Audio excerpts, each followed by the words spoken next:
여의도맨션 구독자 여러분 안녕하십니까, 박종호입니다. 제가 오늘은 정말 저의 히든카드라고 해야 되나요? 정말 그런 분 한 분 천거해드리고 소개시켜드리려고 이렇게 저희 스튜디오에 처음 모시게 됐는데요. 우리 시청자분들은 어떻게 생각하실지 모르겠습니다만 경제학자라고 하더라도요, 분야가 다르면 대화가 안 됩니다. 진짜로요. 너무 세분화되고 스페시픽한 분야들이 많다 보니까 서로 터미널로지조차도 이해를 못하는 게 요즘에 각 분야의 전문가다, 이렇게 말씀드릴 수가 있습니다. 그런 과정에서 너무 다 첨예하게 전문화되다 보니까 그쪽에서 누가 전문가인지 사실 그걸 명확히 알지도 못하는 분야들도 많아요. 즉 달리 말하면 한쪽에서 정말 누가 봐도 저 사람이 최절정 고수다라고 평가받기 전에는 그쪽에서는 누가 전문가지 애매모호할 때가 참 많이 있습니다. 자, 그런데 제 주력 분야 중에 하나인 이 부동산도 다양한 분야가 있는데 그 중에서 딱 이 부분이 궁금했을 땐 대한민국에서 다른 사람 말고 이 사람한테 물어보면 됩니다라고 딱 그 정점에 있는 사람들이 몇 사람 있는데, 도시정비 또는 재건축 재개발에 대해서는 대한민국 통은 이 분야 아닌가, 저는 그렇게 생각합니다. 바로 왜 벌써 비웃고 그러세요? 소개도 안 드렸는데 김재경 소장님 모셨습니다. 어서 오세요. 너무나도 황송할 정도로 극찬을 해주셔서 감사합니다. 또 왜 갑자기 그러실까요? 저하고는 개인적으로 형동생 하는 사이고요. 제가 영광스럽게 아마 다음번에 저희 스튜디오 오실 때쯤이면 이제 교수님이란 직함까지 같이 가지고 오실 것 같은데, 저희 학교에서 도시정비론 수업을 누군가에게 부탁을 드려야 되는데 이거는 이론만 아는 게 아니라 현장에 대한 변화와 시장 반응까지 같이 알아야 죽은 강의가 아니라 살아있는 강의가 되는 거거든요. 지금 모든 국민이 재건축 재개발에서 다 고수가 돼가고 있는데 학자적인 얘기만 했다가는 개망신당하거든요. 그래서 간곡히 부탁을 드렸는데 다음 학기부터 저희 학교에 겸임 교수님으로도 또 활동을 해주시기로 이렇게 흔쾌히 수락을 해주셔서 다시 한번 감사드립니다. 네, 저도 감사드립니다. 별 말씀을요. 마침 학교 교재를 벌써 집필하신 건가요? 야, 이거 깜짝 놀랐습니다. 시장을 이기는 부동산 투자 원칙, 책 집필 의도부터 좀 설명 좀 해주세요. 부동산 투자를 하시는 분들 중에서는 사실 우리가 당장 어딜 사야 돼요? 네. 그리고 여기 올라가요, 떨어져요? 이런 질문이 제일 많거든요. 그게 제일 중요하죠. 제가 정말 딱 올해로 전업 10년 차입니다. 네. 2014년도에 시작해서 사실 제 나이대에서는 정말 빠르게 시작했는데, 예. 그래서 이제 10년 동안 수많은 방송 활동들 그리고 강연 활동들 하면서 이제 질문들을 받잖아요, Q&A를. 그러면 역시 교수님도 공감하시겠지만 사람들 막 질문하다 보면 막 이제 거시적인 얘기들, 막 정치적인 얘기를 쫙 했었어요. 예. 그러면 사실 거기에 답이 있는 거거든요. 그렇죠. 저는 사실 물고기 잡는 법을 알려드렸는데도 불구하고 끝나고 질문하는 건 항상 아주 지역적입니다. 예. 그래서 어딜 사야 돼요? 맞아요. 그리고 언제 사야 돼요? 그렇죠. 이런 얘기를 정말 많이 듣는데 그럴 때마다 딱 느끼는 거가, 보통 강연을 하다 보면 30분이라든가 1시간씩 하게 되잖아요. 그렇다 보니까 사람들이 이 짧은 시간 내로는 저는 그래도 나를 핵심을 전해드렸다 하지만 좀 부족했나 보다 내가.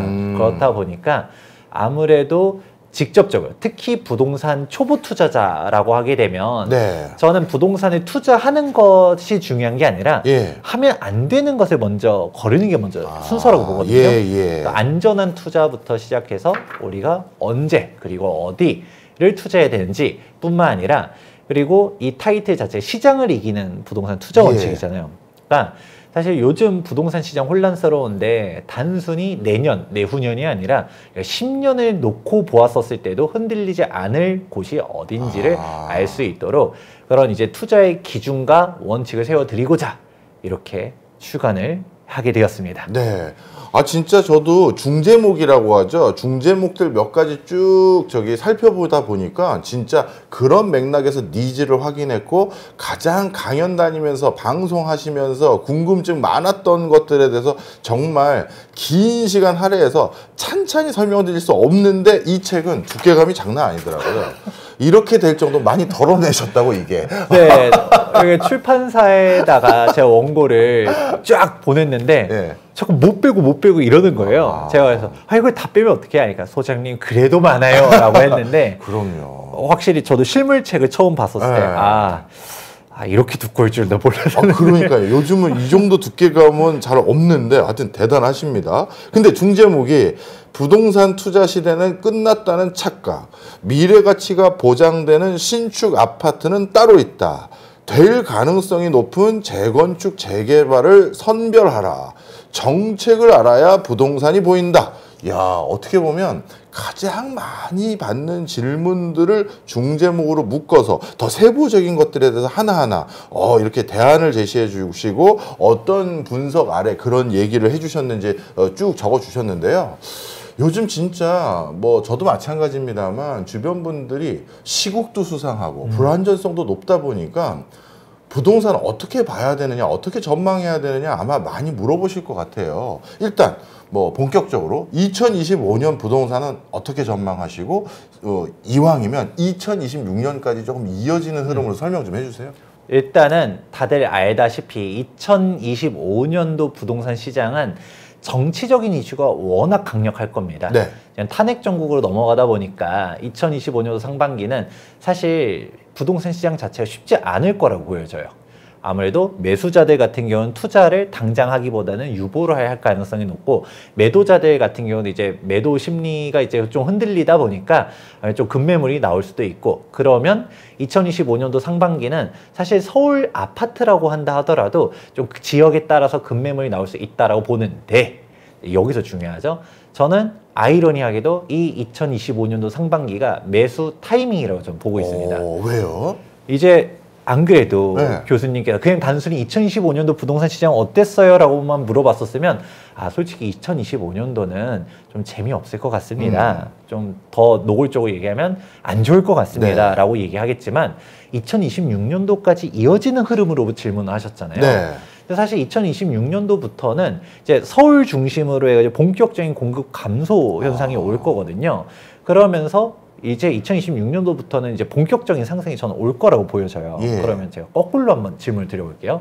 진짜 상승이 오냐 안 오냐를 일단은 차치한다 하더라도 2026년도에 상승할 것으로 예상이 돼요. 그럼 2026년도에 산다는 얘기인가요? 아니면 2026년도가 오기 전에 사야 되나요? 전에 사야죠. 그렇죠. 그런 맥락에서. 그러면 25년도 상반기는 조금 안 좋을 게 일단 눈에 보여. 그런데 하반기까지는 일단 잘 모르겠어. 그런데 2026년도에는 올라가게 보여. 그러면 아무래도 많은 사람들이 25년도 상반기에 매수를 하는 사람도 있겠지만 그런데 상반기에는 이 탄핵 국면이 어떻게 될지도 모르는 거고, 그래서 조기 대선이 되냐 안 되냐부터 시작해서 된다 했을 때 정권이 진보냐 보수냐, 그리고 어떤 대통령이 어떤 공약을 내놓냐, 정책 변화가 어떻게 달라질지 전혀 모르는 거잖아요. 솔직히 이게 예상을 할 수 있다라고 하는 것 자체가 어불성설이긴 하거든요. 그런 상황 속에서 내가 뭐 선택을 조금 유보하다가 좀 방향성이 결정이 됐어. 그러면 그때 뭐 매수를 해야지 라고 생각할 수도 있겠죠. 그래서 보통 2025년도 상반기보다는 하반기에 본격적으로 매수 판단을 할 가능성이 높아요. 그런데 이게 26년도에 올라가게 보인다라고 하면, 가능하면 사람들 다 상반기는 어렵다라고 얘기할 때 오히려 그때가 제일 저렴한 급매물들을 좋은 조건에서 매수할 수도 있다라는 얘기를 먼저 해드립니다. 맞습니다. 여러분, 사실 뭔가 아파트를 진짜 의미 있는 딱 매물을 구매하려고 할 때는 가격도 맞아야 되지만 내가 원하는 평형대, 원하는 층에 원하는 향까지 보려면 조금 일찍 서두르셔야 되죠. 근데 많은 분들이 궁금해하실 거예요. 아니, 김재경 소장님 말씀을 듣고 보니까 대전제가 2026년에는 부동산이 좀 오를 거라는 기대감을 좀 가지고 계신 것 같은데 그건 왜 그렇습니까? 라고 누가 질문하면 뭐라고 대답하세요? 2026년도부터 본격적으로 상승할 거라고 보여지는 거는 사실 지금 골든타임을 많이 놓쳤다고 좀 봐요. 어떤 골든타임이냐, 공급에 대한 중요한 시점들을 놓치고 있었었다. 그렇다 보니까 2026년도부터 본격적으로 서울 기준으로 해서 공급 절벽이 찾아올 것이다 라고 봅니다. 사실 이제 통계 자료 제가 하나 가져왔는데 예. 이거 한번 보면서 얘기하면 좋을 것 같아요. 2024년도부터 해서 2026년도까지의 이제 지역별 입주 물량들에 대한 지표인데요. 네. 근데 보다 보면 사실 전국적으로도 2025년도, 2026년도 쭉 줄긴 해요. 근데 참고로 해당 지표 같은 경우는 입주자 모집 공고 기준이다 보니까 네. 지금 수치가 확정은 아니고요. 예. 계속적으로 일반 분양들 하잖아요. 예. 좀 추가적으로 더 쌓여 나갈 수는 있다. 그래서 좀 과소집계된 측면이 있다 하더라도 우리는 서울만 일단은 주목해서 보도록 하겠습니다. 네. 서울 같은 경우는 2024년도랑 2025년도가 그래도 한 3만에서 4만 세대 정도가 입주를 했어요. 예. 그런데 이렇게 입주를 했음에도 불구하고 이제 26년도 얘기하기 전에 예. 24년도에 우리는 이제 2024년도 다 지나갔잖아요. 예. 공급이 그렇게 뭔가 많은 느낌이 있었나요? 별로 없었어요. 그러니까 둔촌주공 12,000세대가 12월 때 확 몰려와서 그랬지. 둔촌주공 제외하고서라도 그래도 한 2만 세대가 더 넘게 입주했다라는 건데 네. 서울에 그렇게 입주가 많았나? 그러니까요. 라고 하면 그렇게 많은지 잘 체감이 안 되는 게 있고요. 대단지 소식은 못 들었는데. 그렇죠. 뭐 네. 개포 정도의 대단지 네. 좀 있었던 게 있었고요. 그리고 다음 질문. 전세가 네. 지금 현재 우리가 매매 금액을 일단 논하기에 앞서서 전세의 추이는 지금 어떻게 되고 있나요? 요즘은 조금 꺾이기 시작했죠. 최근에는. 그 전에는 좀 많이 올랐지만. 네. 그렇죠. 그런데 막상 둔촌주공 전세 같은 경우도 생각보다 저는 헬리오시티 입주장 때 혹시 기억하시나요? 기억하죠. 네. 그때는 헬리오시티 전세가 저는 명확하게 기억하는 게 84 타입 33평형 전세가 4억대도 봤었어요. 그러니까 그 정도로 헬리오시티가 신축이고 대단지고 정말 좋았는데 전세가 확 무너졌고 네. 헬리오시티가 그 가격이 그 일대 네. 송파구뿐만 아니라 뭐 강동군이 가격대이 다 무너졌었거든요. 예. 그런데 오히려 지금은 조금 주춤하는 것 같다라고 하셨었지만 사실 지금 계속적으로 전세 금액이 올라가다가 둔촌주공 이제 입주하니까 살짝 좀 주춤하나 했지만 막상 그렇다고 해서 사람들이 다들 제2의 헬리오시티, 네. 헬리오시티보다 더 센 게 온다. 음. 그렇게 말했었던 것 치고는 아니 매매 금액도 너무 높고요. 네. 그리고 전세 금액도 생각보다 많이 선방을 하고 있다라는 것이죠. 그러면 여기에서 전세 왜 이렇게 올라갔지? 그리고 매매 금액은 왜 안 떨어지지?를 말하기에 앞서 이제 그걸 좀 생각해 볼 필요가 네. 있어요. 우리 교수님한테 너무 당연한 질문을 해드리는 건데 네. 서울은 빈택지가 있나요? 없나요? 서울에 빈택지가요? 저는 공공기관이나 정부가 가지고 있는 소유 물량 빼고는 전 없는 것 같은데요. 그렇죠. 그래서 우리가 경기도 같은 경우는 3기 신도시 공급을 한다라고 하게 되면 네. 예를 들어서 뭐 6만 세대, 3만 세대 공급 그러면 논밭을 밀어 엎으니까 진짜 순수하게 3만, 6만의 입주지만 일단은 당장 우리 헬리오시티 입주 때도 보면 매매 금액이 흔들리지 않았었거든요. 전세는 흔들렸었지만 네. 그러면 그것부터 일단 여러분 판단하실 필요가 있어요. 우선은 매매 금액이 왜 안 밀렸느냐를 예. 떠나서도 애초에 실제로 우리한테 공급되는 순수한 공급 물량이 얼마나 있는지를 한번 생각해 볼 필요가 있어요. 예. 헬리오시티가 예전에 막 진짜 자소 섞인 의미로 헬리오시티의 앞글자 헬이 예. 지옥 헬이라고 예. 그런 얘기까지 했었었는데 9,510세대예요. 지금은 둔촌주공이 12,000세대로 갱신을 했었지만 헬리오시티 입주했었을 때는 실제로 많이들 그때 공급도 엄청 많으니까 다 무너질 거라고 얘기하던 분들이 많았었는데 근데 정작 전세는 빠졌지만 매매는 안 빠졌었던 것 중 하나가 순수하게 늘어난 물량이 얼마나 있느냐를 잘 생각해 보면 9,510세대 중에서 일반 분양 세대 수가 1,500여 세대밖에 안 됐어요. 그럼 그 얘기는 기존에 살고 있던 사람들이 다시 가져가는 물량이 대부분이다 그 얘기신 건가요?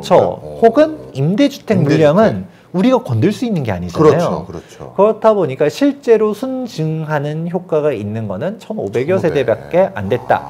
그래서 대표적으로 우리가 강남권역에 있는 일반 분양들 보다 보면 사실 일반 분양 200세대, 300세대만 나와도 많이 나온다라고 하거든요.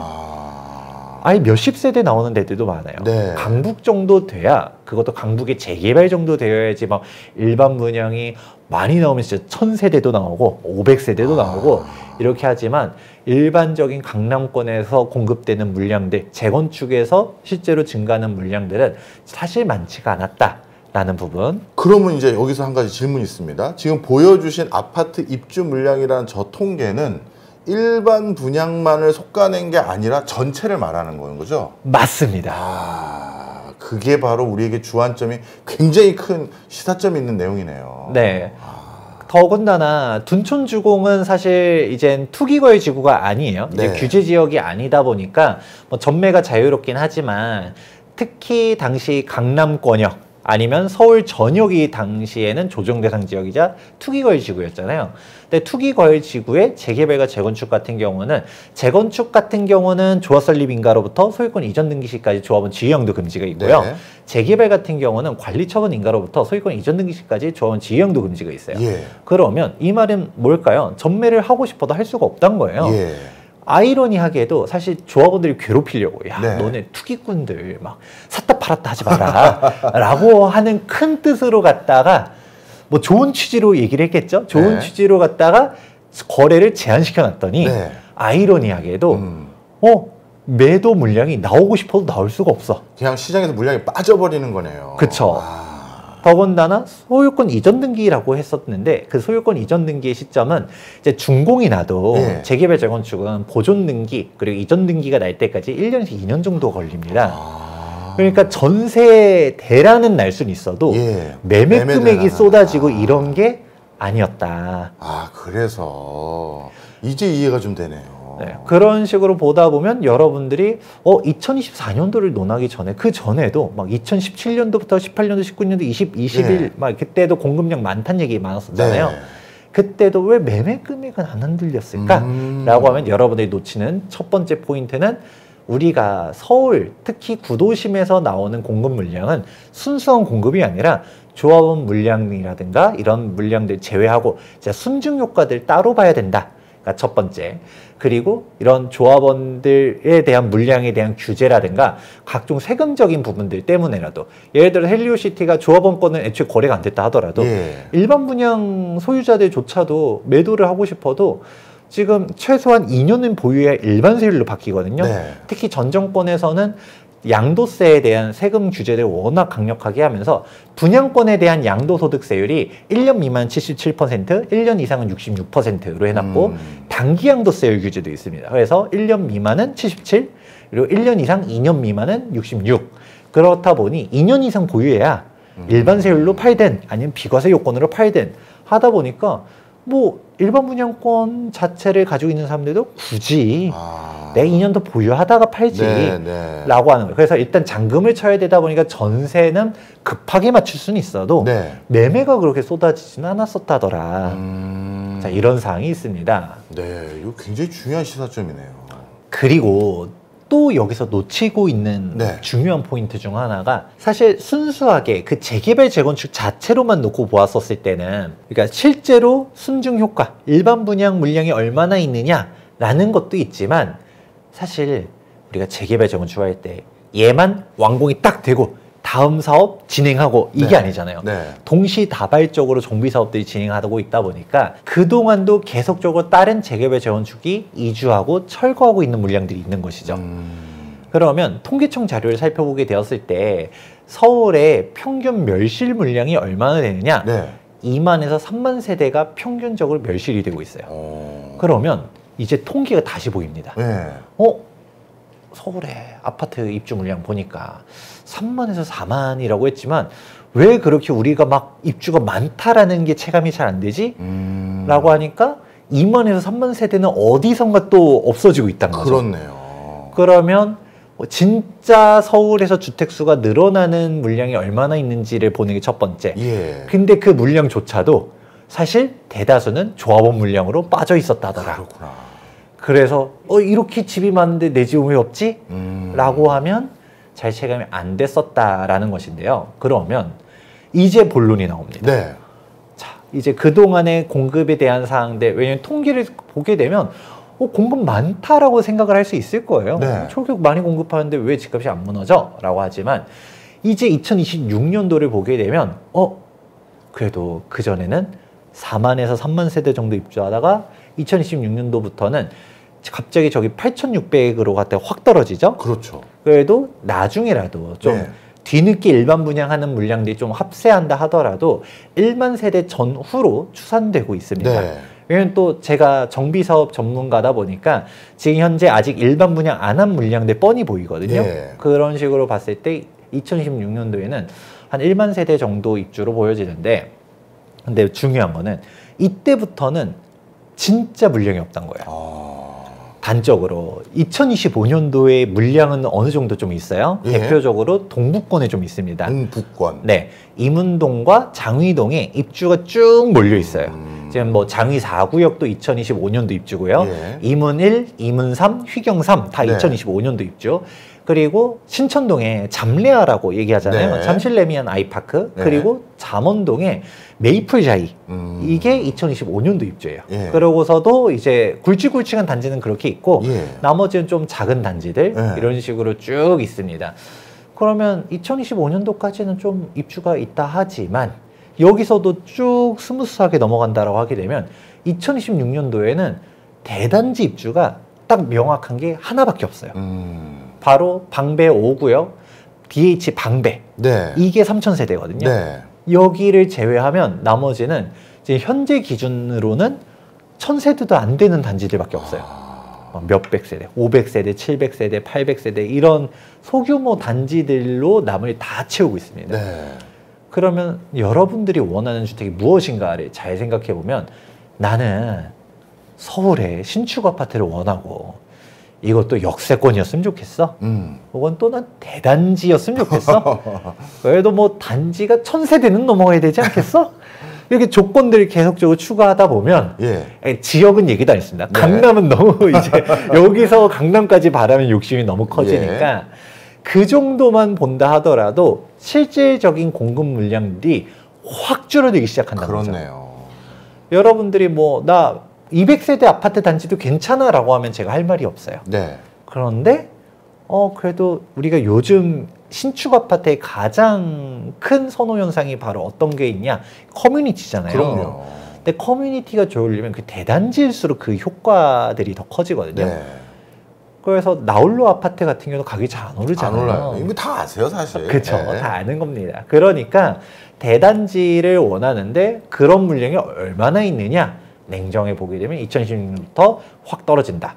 그러면 2026년도부터 공급이 적다라고 해서 이게 집값이 올라가는 또 아닌 거 아니냐? 예. 라고 물어볼 수도 있어요. 예. 오케이. 왜냐면 여기까지는 사실 가봐야 하는 게 맞긴 해요. 예. 왜냐하면 실제로 2011년도부터 2014년도까지 공급 물량이 어마어마하게 적었거든요. 네. 근데 그때 당시엔 집값이 떨어졌었잖아요. 그때는 경기적인 요인도 있었죠. 그렇죠. 네. 이제 금융위기 이후로부터 네. 2009년도 쫙 부동산이 떨어지던 침체기였는데 네. 그런 거를 들면서 야 공급이 많다라고 해서 집값 안 떨어졌잖아. 공급 적다라고 해서 올라가는 거 아니야. 네. 라는 또 새로운 논리 구조가 나옵니다. 예. 아니, 처음부터 그렇게 쭉 얘기해 왔으면 상관없는데 공급 많을 때는 물량 폭탄이라고 하더니 이제 물량 적다라고 해도 안 올라간다라고 네. 얘기해요. 근데 그분들이 부정하지 못하는 사실 중 하나가 뭔가요? 전세 금액이 올라갑니다. 아... 적어도 우리가 입주장이 막 열렸을 때 전세 금액이 떨어져 왔던 거는 그동안 봐왔었단 말이죠. 그렇죠. 그러니까 공급이 많으면 전세가가 이제 계속 연동돼 가지고 이제 움직이는 사항들은 사실 통계적으로도 확인해 볼 수 있거든요. 예. 그리고 아까 설명도 다 해주셨고요. 예. 그런 상황이다 보니까 2026년부터는 이제 전세 금액이 안정되기 어렵단 거예요. 왜냐면 특히 입주장 때 전세 금액이 확 낮아지는 것 중 하나가 당장 우리가 알 수 있는 것 중 하나가 바로 지금 경기권에서는 광명을 예시를 들 수 있어요. 예. 광명은 뉴스 찾아보다 보면 막 마이너스 프리미엄도 나온다. 네. 이런 얘기 나오잖아요. 네. 근데 여기서 마이너스 프리미엄이 나오는 그 주체가 바로 일반 분양 물건입니다. 왜냐면 일반 분양 물건을 분양받은 사람들의 입장을 한번 생각해 볼게요. 네. 나는 84타입 광명 분양가를 12억이 받았어요. 네. 근데 사실 저는 그 12억에서도 계속 가지고 있으면 괜찮을 거라고 보여지거든요. 그래서 오히려 그렇게 마이너스 피 나는 게 전 기회라고도 봐요. 하지만 그 사람들이 왜 덩질까를 거꾸로 생각해 보게 되면 12억에 분양은 했었지만 네. 계약금을 네. 10%밖에 안 넣었거든요. 그렇죠. 계약금 10%는 1억 2천 넣었어요. 예. 이제 잔금일자가 다가오네요. 2025년도에 쫙 입주를 해. 그러면 내가 10억을 다시 동원을 해야 되잖아요. 그렇죠. 근데 내가 10억이 없어. 근데 전세 금액도 막 2025년도에 지금 광명 뉴타운도 쭈루루루룩 2025년도 입주가 확 몰려요. 그럼 전세금 떨어지겠네. 그렇죠. 전세가 얼마가 맞춰질지 예상도 안 되는 상황이다 보니까 예를 들어 전세가 뭐 한 4억에 맞춰졌다. 그러면 나 6억은 어디서 구하지? 그렇네요. 그러면 사실 잔금 못 치려면 이게 디폴트잖아요. 예. 이제 채무불이행되면 신용불량자가 될 수도 있죠. 그렇죠. 그러니까 갑자기 초조해지다가 잔금 못 치겠다 하면서 이제 던져버리는 거죠. 그런 물량이 나오는 건데 그러면서 또 거꾸로 아니 잔금을 치려고 해도 매매는 내가 여기서 마이너스 프리미엄을 갖다 팔아버리면 손실이 확정이 되지만 네. 어떻게든 내가 돈을 마련해서 잔금을 쳤어. 2년 지나가고 아니면 4년 지나가고 그 다음에 내가 이득을 얻고서 판다라고 하게 됐을 때는 일단은 당장 매매 금액 싸게 내놓는 거는 수익을 확정시켜 버리는 거지만 예.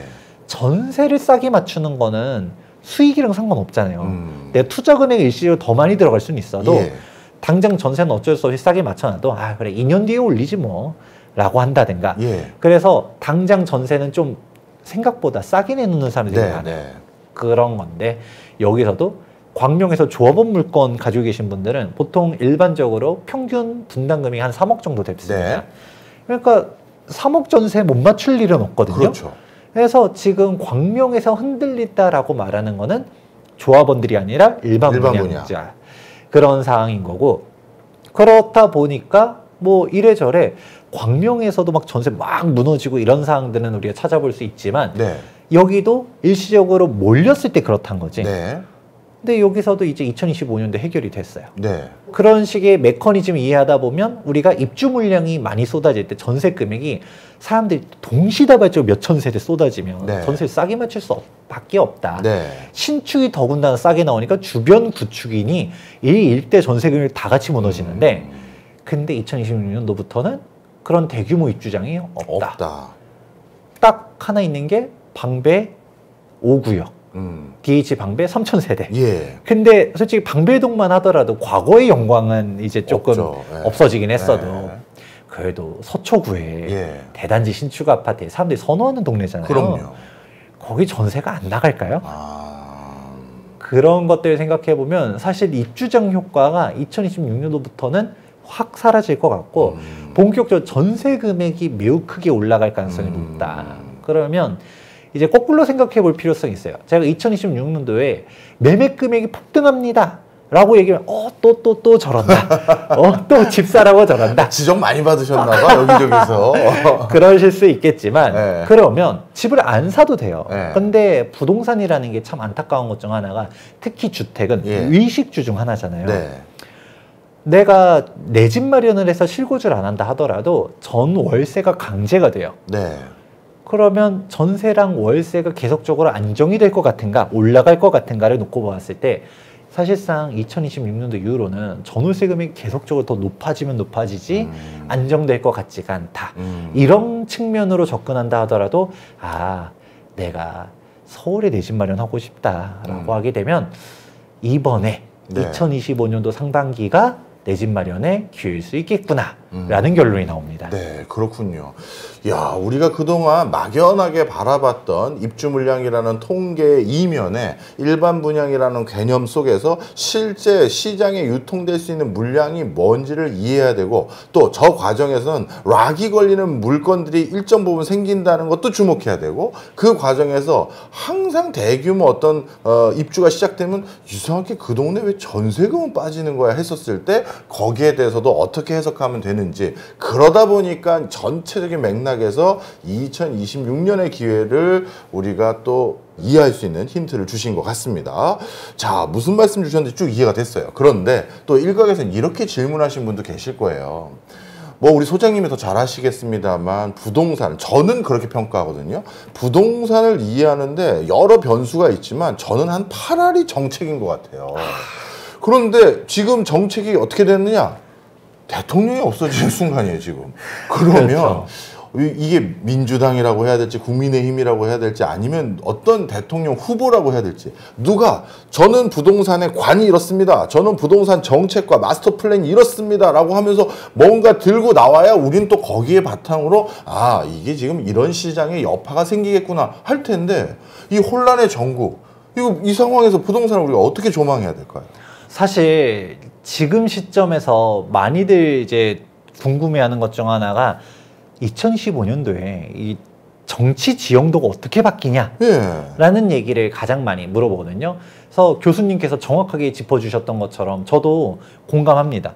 부동산을 할 때 저는 부동산만 보고 싶어요. 정치에 별로 관심 갖고 싶지 않은데 사실 정책이라고 하죠. 우리가 정치 뭐 하긴 그 정치에서 뭐 이제 장관도 임명하고 그 사상들도 들어가고 하다 보니까 이제 정책도 이제 정치의 영향을 많이 받지만 이 부동산 정책들을 보다 보면 이게 막 이런 정책이 어떻게 나오냐에 따라서 이제 부동산 시장이 울고 웃고 하다 보니 우리가 관심을 가질 수밖에 없어요.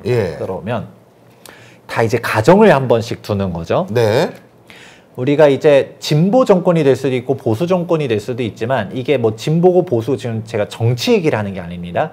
우리 투자자로서 어떤 식으로 됐었을 때 어떻게 대비해야 되는지를 한번 말씀드리도록 하자면 예를 들어서 1주택자에 대한 입장이 다를 거고 다주택자에 대한 입장이 다를 거고 무주택자의 입장이 다를 겁니다. 그렇게 해서 좀 구분해서 말씀드릴게요.